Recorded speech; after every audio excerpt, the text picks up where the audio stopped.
আজকে আমরা চলে গিয়েছিলাম চাকদায়। কেন সেটাই যেতে যেতে তোমাদের সাথে শেয়ার করব।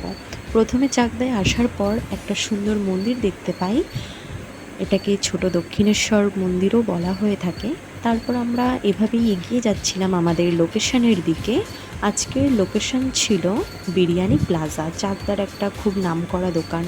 তো যাওয়ার পথে দেখতে পাই রাস্তায় কত জল জমেছে, আর আমরা ভাবতে থাকি হয়তো চাকদাতেই সবথেকে বেশি বৃষ্টি হয়েছে। তো যাই হোক, একটা টাইমে ফ্রেন্ডরা দাঁড়িয়ে পড়ে একটা জায়গায় যে আমরা কি করে এগাবো, এত জল রাস্তায়। তো আমি জুতো হাতে নিয়ে সবার ফার্স্ট এগিয়ে যাই জল পেরিয়ে, যে এসেছি যখন যেতে তো হবেই।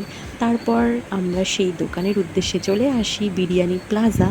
তো আমরা ভেতরে চলে যাই রেস্টুরেন্টটার, গিয়ে আমরা চারজন বসে পড়েছিলাম আর ওয়েট করছিলাম বিরিয়ানি কখন আসবে। তো যাই হোক, আমাদের বিরিয়ানিটা চলে এসেছিল, আর ওদের এতটাই খিদে পেয়েছিল যে ওরা খাওয়াও স্টার্ট করে দিয়েছিল। তো বিরিয়ানি দেখতে তো ভালোই লাগছিল, খেতে কেমন। যাই হোক, এটা ভাবতে ভাবতে আমিও টেস্ট করে নিয়েছিলাম বিরিয়ানিটা, খুব টেস্ট ছিল। তোমরাও এসে ট্রাই করে দেখতে পারো। লোকেশনটা চাকদা। তারপর রিয়ারও বিরিয়ানি চিকেন চাপ চলে আসে, ততক্ষণে আমাদের প্রায় খাওয়া শেষের পথে। তো যাই হোক, আজকের ভিডিও এত অবধি, দেখা হচ্ছে নেক্সট কোনো ভিডিওতে।